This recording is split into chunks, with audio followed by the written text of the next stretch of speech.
Assalamualaikum warahmatullahi wabarakatuh. Kami dari kelompok 5 ingin mempresentasikan hasil diskusi kami yang berjudul tentang tindak pidana perbankan. Sebelum kami memulai diskusi kami, izinkan kami memperkenalkan diri terlebih dahulu. Saya Mia Noviantika Sari Harahap dengan NPM 19062006, Mutia Zahra Harlita dengan NPM 19062009, Siti Alia dengan NPM 19062011, Saidah Hanifa dengan NPM 19062025, Melhaina Hasanah Nasution dengan NPM 19062080 dan Haisya Putri Nasution dengan NPM 19062084. Baik, presentasi akan dimulai dengan yang akan dibacakan oleh teman saya. Kepada teman saya persilahkan. Tindak pidana perbankan. Terdapat dua istilah yang seringkali dipakai secara bergantian walaupun maksud dan ruang lingkupnya bisa berbeda. Yang pertama adalah tindak pidana perbankan dan kedua tindak pidana di bidang perbankan. Yang pertama mengandung pengertian tindak pidana itu semata-mata dilakukan oleh bank atau orang bank, sedangkan yang kedua tampaknya lebih netral dan lebih luas karena dapat mencakup tindak pidana yang dilakukan oleh orang di luar dan di dalam bank atau keduanya. Pengertian TV Bank adalah tindak pidana yang memenuhi unsur-unsur sebagaimana dimaksud dalam pasal 46 sampai dengan pasal 50A Undang-Undang Perbankan atau pasal 59 sampai dengan pasal 66 Undang-Undang Perbankan Syariah. Dalam kaitannya dengan tindak pidana di bidang perbankan ini, kejahatan yang dilakukan oleh orang dalam perlu mendapatkan perhatian yang khusus. Kejahatan orang dalam adalah kejahatan yang dilakukan oleh orang-orang dalam bank terhadap bank. Secara terminologi, istilah TV Bank berbeda dengan tindak pidana di bidang perbankan. Tindak pidana di bidang perbankan mempunyai pengertian yang lebih luas, yaitu segala jenis perbuatan melanggar hukum yang berhubungan dengan kegiatan-kegiatan dalam menjalankan usaha bank, sehingga terhadap perbuatan tersebut dapat diberlakukan peraturan-peraturan yang mengatur kegiatan-kegiatan bank yang memuat ketentuan pidana maupun peraturan-peraturan hukum pidana umum atau khusus selama belum ada peraturan-peraturan hukum pidana yang secara khusus dibuat untuk mengancam dan menghukum perbuatan-perbuatan tersebut. Artinya tindak pidana di bidang perbankan menyangkut perbuatan yang berkaitan dengan perbankan dan diancam dengan pidana, meskipun diatur dalam peraturan lain atau di samping merupakan perbuatan yang melanggar ketentuan dalam Undang-Undang Perbankan dan Undang-Undang Perbankan Syariah, juga merupakan perbuatan yang melanggar ketentuan di luar Undang-Undang Perbankan maupun Undang-Undang Perbankan Syariah yang dikenakan sanksi berdasarkan antara lain Kitab Undang-Undang Hukum Pidana, Undang-Undang Tindak Pidana Korupsi, Undang-Undang Tindak Pidana Pencucian Uang. Perbuatan dimaksud berhubungan dengan kegiatan menjalankan usaha bank seperti pencucian uang dan korupsi yang melibatkan bank. Jenis tindakan perbankan. Fraud terhadap aset atau aset misappropriation, singkatnya penyalahgunaan aset perusahaan atau lembaga, entah itu dicuri atau digunakan untuk keperluan pribadi tanpa izin dari perusahaan atau lembaga. Seperti yang kita ketahui, aset perusahaan atau lembaga bisa berbentuk kas atau uang tunai dan non kas, sehingga aset misappropriation dikelompokkan menjadi dua macam, yaitu cash misappropriation atau penyelewengan terhadap aset yang berupa kas. Misalnya penggelapan kas, nilai cek dari pelanggan, menahan cek pembayaran untuk vendor. Yang kedua, non-cash misappropriation, penyelewengan terhadap aset yang berupa non-cash, misalnya penggunaan fasilitas perusahaan atau lembaga untuk kepentingan pribadi. Fraud terhadap laporan keuangan atau ACVA membagi jenis fraud ini menjadi dua macam, yaitu finansial dan non finansial. Segala tindakan yang membuat laporan keuangan menjadi tidak seperti yang seharusnya atau tidak mewakili kenyataan tergolong kelompok fraud terhadap laporan keuangan, misalnya memalsukan bukti transaksi, mengakui suatu transaksi lebih besar atau lebih kecil dari yang seharusnya, menerapkan metode akuntansi terhadap secara tidak konsisten untuk menaikkan atau menurunkan laba. Menerapkan metode pengakuan aset sedemikian rupa sehingga aset menjadi dampak lebih besar dibandingkan yang seharusnya menerapkan metode pengakuan liabilitas sedemikian rupa sehingga liabilitas menjadi tampak lebih kecil dibandingkan yang seharusnya. ACVE membagi menjadi tindakan korupsi menjadi dua kelompok, yaitu konflik kepentingan. Kalimat yang paling tepat untuk mendeskripsikan contoh sederhananya, seseorang atau kelompok orang di dalam perusahaan atau lembaga, biasanya manajemen level, memiliki hubungan istimewa dengan pihak luar atau entah itu orang atau badan usaha.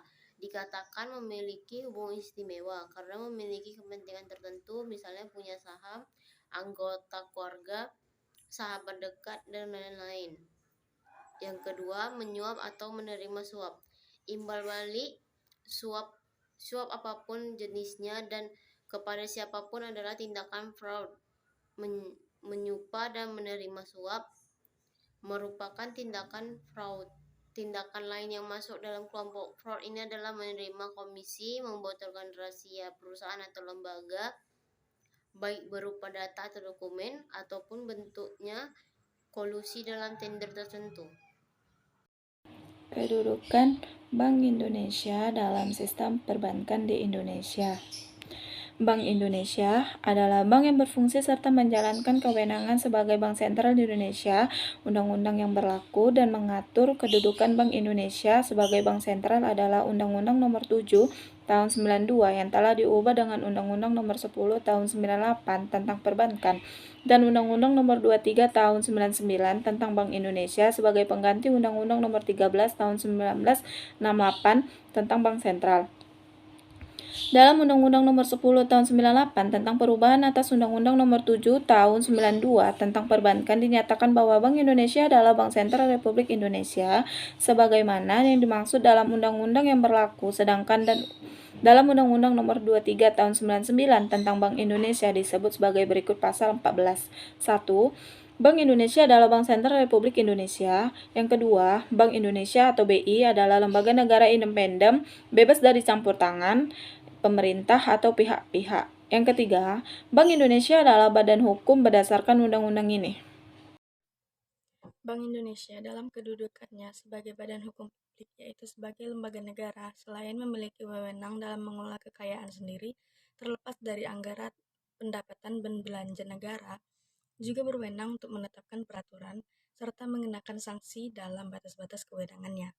Dengan kedudukannya sebagai lembaga negara, Bank Indonesia merupakan lembaga independen yang bidang tugasnya berada di luar pemerintahan dan lembaga lain kecuali yang telah tegas diatur dalam Undang-Undang Nomor 23 Tahun 1999 tentang Bank Indonesia.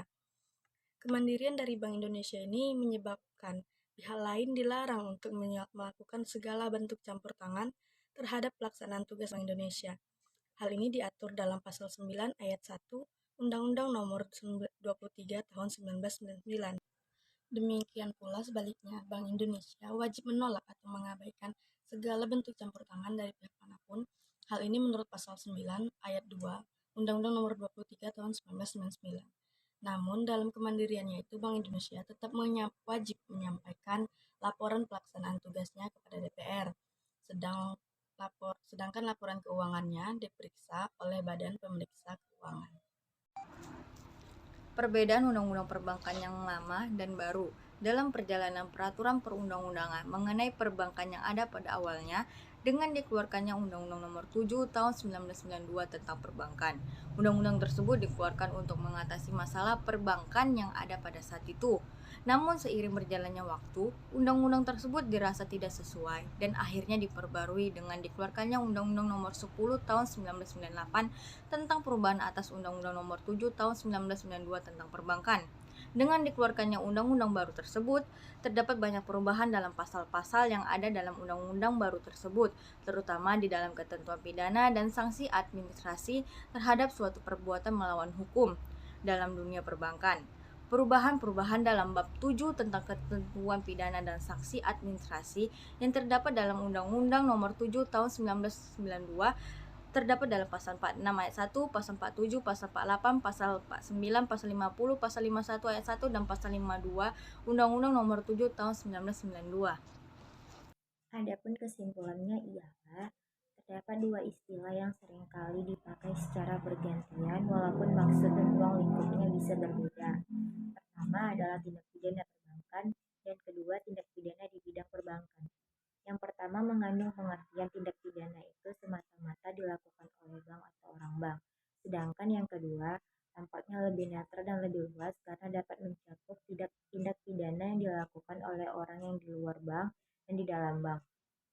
Seperti kita ketahui, aset perusahaan atau lembaga bisa berbentuk kas atau uang tunai dan non-kas, sehingga aset misappropriation dikelompokkan menjadi dua macam. Yang pertama, cash misappropriation, penyelewengan terhadap aset yang berupa kas, misalnya penggelapan kas, menyilap cek dari pelanggan, dan menahan cek pembayaran untuk vendor. Yang kedua, non-cash misappropriation, penyelewengan terhadap aset yang berupa non-kas, misalnya menggunakan fasilitas perusahaan atau lembaga untuk kepentingan pribadi. Bank Indonesia dalam kedudukannya sebagai badan hukum atau publik, yaitu sebagai lembaga negara, selain memiliki wewenang dalam mengelola kekayaan dari anggaran pendapat dan belanja negara, juga berwenang untuk menetapkan peraturan serta mengenakan sanksi dalam batas-batas kewenangannya. Dengan kedudukannya sebagai lembaga negara, Badan Bank Indonesia merupakan lembaga independen dan yang bidang tugasnya berada di luar pemerintahan dan lembaga lain, kecuali yang telah tegas diatur dalam Undang-Undang Nomor 23 Tahun 1999 tentang Bank Indonesia. Perubahan-perubahan dalam bab 7 tentang ketentuan pidana dan sanksi administratif yang terdapat dalam Undang-Undang Nomor 7 Tahun 1992 terdapat dalam pasal 46 ayat 1, pasal 47, pasal 48, pasal 49 dan pasal 50 dan terakhir pasal 51 dan 52 Undang-Undang Nomor 7 Tahun 1992. Sekian, terima kasih. Assalamualaikum warahmatullahi wabarakatuh.